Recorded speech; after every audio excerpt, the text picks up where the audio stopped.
The president's own government gave him the approval he needed to start his own bank, essentially, to benefit his own crypto business. You've talked about corruption a lot. What went through your head? First of all, remember, this is the Trump family crypto business that's been the conduit for all this foreign money directly into their pockets. Now, the Trump administration, it seems, will give the stamp of approval to the Trump family bank. I mean, we're in Banana Republic territory here. They're trying to get money, and they're getting money. And we should add, also getting money are their political entities, their super PACs, hundreds of millions of dollars from the same folks who are benefiting from Trump administration policy. President Trump was asked about Jon Ossoff. He gave us the first new nickname of the 2028 presidential cycle. I think it was a pretty effective one. Sorry, Jon Ossoff said you'd rather travel with your aide, Natalie Harp, and build the ballroom than do your job as president. What is your response to Jon Ossoff? You mean Pee Wee Herman? Pee Wee Herman look-alike? What do you think about Jon Ossoff, sir? Oh, you mean, wait for it? The lights come down, the audience gets quiet, they know something's coming. Oh, hold on, wait a second. You're talking about Pee Wee Herman? And so there it is. You know he's been sitting on this one for months. And it comes out and he says, okay, Jon Ossoff is Pee Wee Herman. This is a pretty effective nickname. It diminishes him. It's got a kind of a pervy connotation to it, which Ossoff lived. What's going on, everybody? Welcome back to my TV channel. Today, we are talking about a political battle that could become much bigger as we move toward 2028. Jon Ossoff is getting more attention as potential future Democratic leader, while Donald Trump has already taken shots at him publicly, even calling him P. With Herman look-alike. So, why is Trump getting Ossoff, and could Ossoff actually become a serious contender for the White House in 2028? Let's break it down. Did y'all see Hegseth in front of that committee? Did y'all see it? Listen to this. On day 9 of the war, the incompetent Pete Hegseth guaranteed Iranian surrender. On day 14, he claimed Iran's military had been destroyed. On day 40, he said every single objective had been achieved. That was 4 months ago. They've lied nonstop about this war like they lie about everything. And they know they're lying, but they lie, and they keep lying anyway, because in this White House, they view persistence in deceit as a virtue. You hear me, Atlanta? And there's something uniquely despicable about lying a nation into war. Treating citizens as fools and those who serve as pawns. Aboard the USS Abraham Lincoln, they've now been at sea for 240 plus days without a port call. It's a Navy record. And still they serve with excellence. And still they serve with excellence. God bless the sailors, Marines, aviators, and all aboard the United States ship Abraham Lincoln.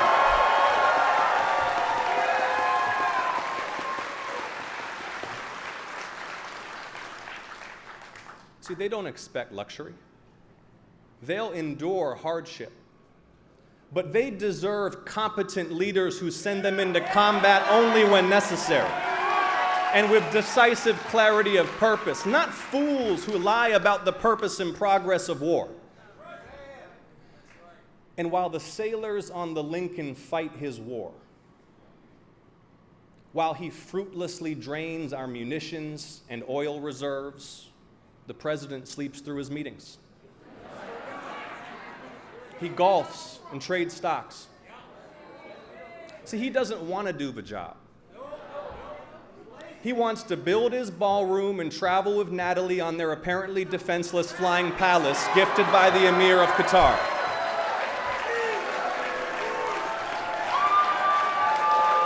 Jon Ossoff said you'd rather travel with your aide, Natalie Harp, and build the ballroom than do your job as president. What is your response to Jon Ossoff? You mean Pee Wee Herman? Pee Wee Herman lookalike? No, I would much rather do other things. We're building a great facility here. We're fixing a White House that hasn't been taken care of. You can look at this. This room was a disgraceful situation, the Oval Office, and it was let go. The whole building, the White House, was let go. The exteriors were falling apart. The columns were falling apart. The whole place was a mess. In addition, they've been trying to get a ballroom for the last 150 years. And when I said I was going to build a ballroom, the military asked if they could see me. And they say, sir, we have an opportunity to go down deep into the ground and build a military facility to go to the White House and to go with all of Washington, D.C., which would be so valuable. And then they came up with the drone port on top, which would be a major drone port to protect the White House and all of D.C. And all of those things added up, and it became much more than just a ballroom. And I said to myself, wow, what an opportunity. I mean, if I was just going to build a ballroom, I could have had it built very quickly, because I build very well and very quickly. We went 5 stories down into the ground. We did a lot of tremendous things for the military, things that they could never get. They said, this is an opportunity that we have because you're building the ballroom, that if you would be willing to spend more time, we would love to be able. We've been trying to do this at the White House for many, many years, and they've been trying to have a ballroom at the White House for many, many years. Now, what happened is we used to use tents, and the tents are usually made of either a plastic material, or canvas. And they wouldn't stop a .22 caliber. They wouldn't stop anything in terms of safety. It'd be very dangerous.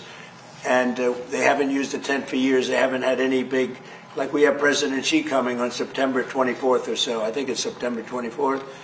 And we'd love to have 2,000 people coming to dinner and celebrating a nice evening, et cetera, but we only have a room that's going to hold 89 people, and 89 people is not appropriate. So maybe more importantly, it's totally secure with bulletproof windows, bulletproof sides.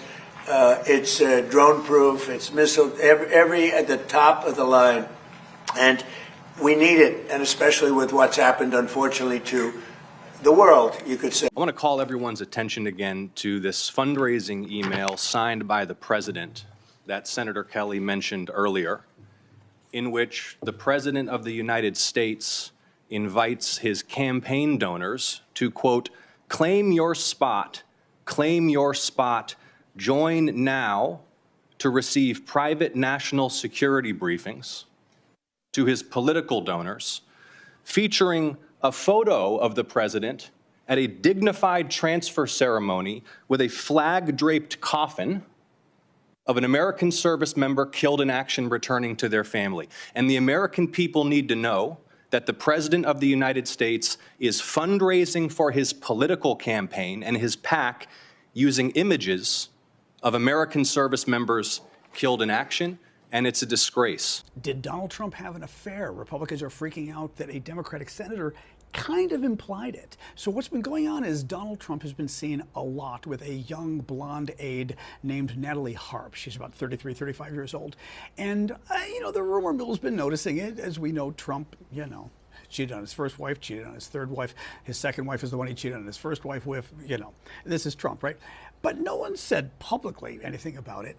Well, Jon Ossoff, a Democratic senator from Georgia, just recently mentioned how Trump likes to fly around the world while our troops are at war, enjoying himself, flying with Natalie.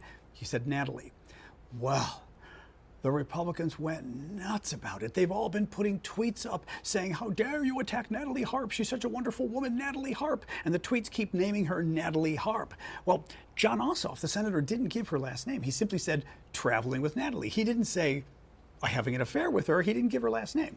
The Republicans are the ones now saying he's not having an affair with Natalie Harp. So they're not only repeating the accusation and giving it more depth, they're actually naming her by name, which the senator never did.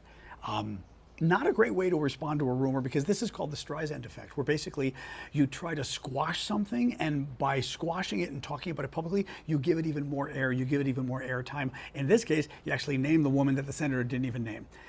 Anyway, not very smart. Have you guys seen that Trump keeps calling Senator Jon Ossoff Pee Wee Herman? You mean Pee Wee Herman? Pee Wee Herman lookalike? Or maybe you heard when he kept referring to Ossoff as Pinky Herman instead. Pinky Herman. Do you ever see Pinky Herman? Anyway, I guess I can see the resemblance, but I wanted to get your take. I'm going to throw up a quick side-by-side of Jon Ossoff and Pee Wee Herman. You tell me what you think. Oh, whoa, hold on a second. Wait a sec. Wrong picture, hold on. Here it is. What do you think? Do they look alike? Let me know in the comments. Jon Ossoff knows. America's losing right now. He knows the republic is collapsing. And that's why when he said this, it detonated. Direct hit. Ka-fucking-boom. And while the sailors on the Lincoln fight his war, while he fruitlessly drains our munitions and oil reserves, the president sleeps through his meetings. He golfs and trades stocks. See, he doesn't want to do the job. He wants to build his ballroom and travel with Natalie on their apparently defenseless flying palace gifted by the Emir of Qatar. This is a 10 out of 10. And it's true. And they went nuts. Here is Donald Trump's version of Goldfinger's chauffeur and manservant odd job, Stephen Chung, one of the most disgusting of all of the MAGA figures. Why are there no calls for impeachment?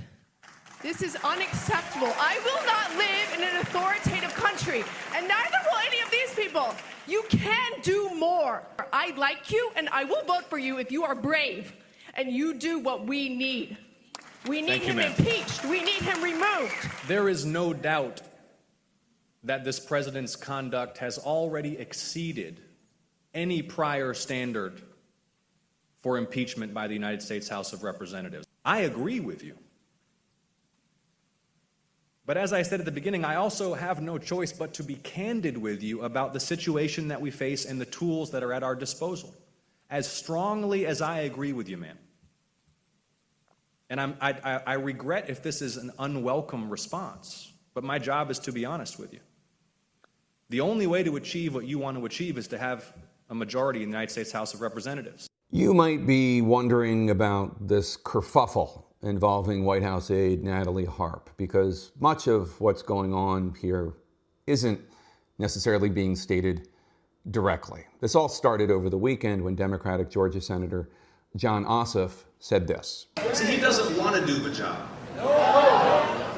He wants to build his ballroom and travel with Natalie on their apparently defenseless flying palace. Natalie Harp is what is called in politics a body person, meaning she travels with the primary, in this case President Trump, and she takes care of all sorts of matters, big and small, names, details, social media posts, phone calls, etc. Now, Harp was also mentioned in the new book Regime Change as somebody who would leave notes around for the president saying things like, "You are all that matters to me." Harp also was mentioned in the recent story involving President Trump taking a different plane when there was this threat from Iran and leaving Air Force One as something of a decoy. Harp went with the president on the secret plane, and reporters and people like Secretary of State Marco Rubio were on the decoy plane. Harp, you should know, credits President Trump with saving her life.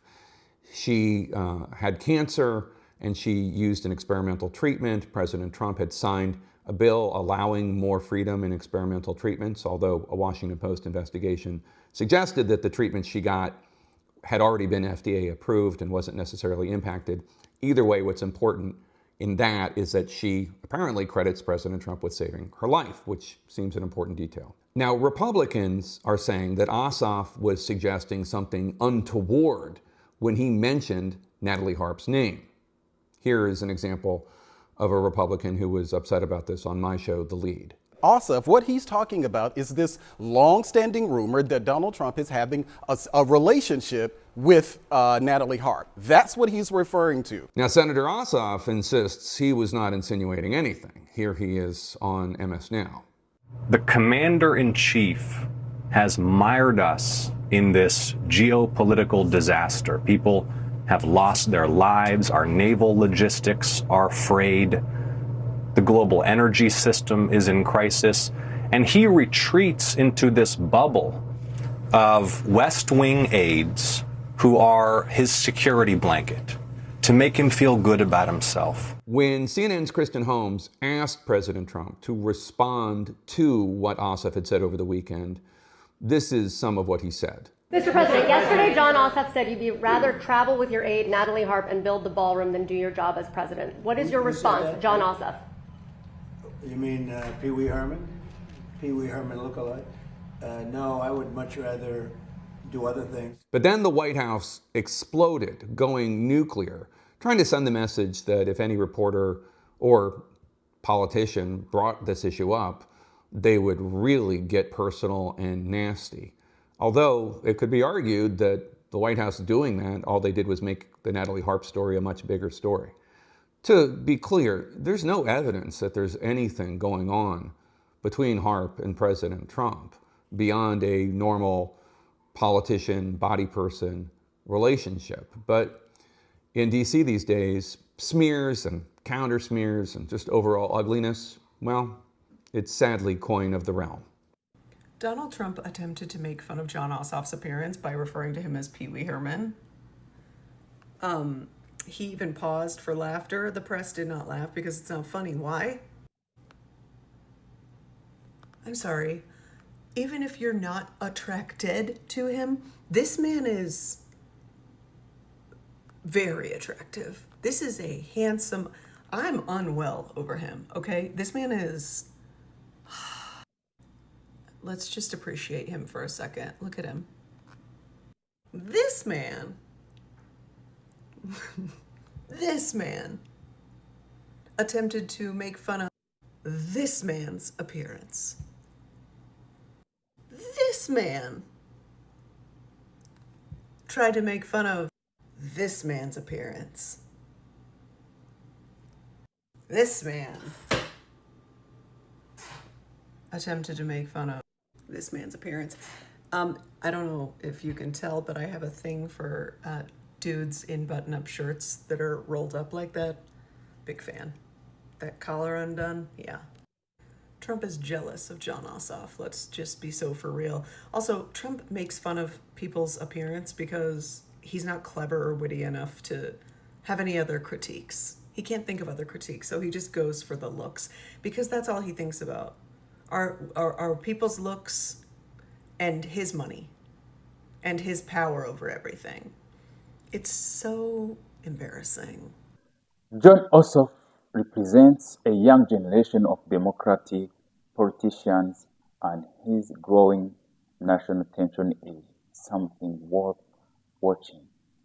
But then you have Donald Trump, who has never been shy about attacking political opponents. When President Donald Trump put a politician in his crosshairs so that person can suddenly receive a huge amount of public attention. And honestly, that is why makes him interesting. Any attack from Donald Trump can sometimes have the opposite effect. Instead of hurting someone publicly, it can introduce that person to millions of people who may not even be paying attention about that person. So now, does it mean John is automatically 2028 presidential, someone who can even run for president this coming election?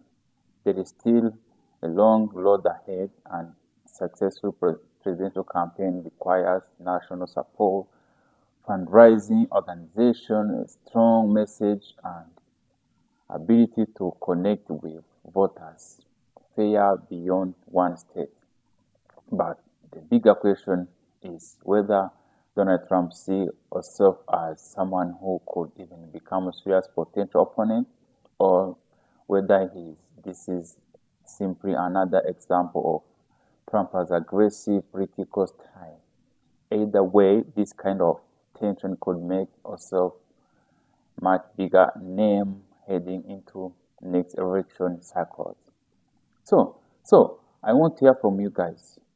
Do you believe Jon Ossoff could even become a major Democratic candidate in 2028? And do you think Trump's attack will hurt him or actually make him more popular than you think? Let me know what you think, guys, in the comments, because this is Lika's Take. See you in the next one. I love you guys.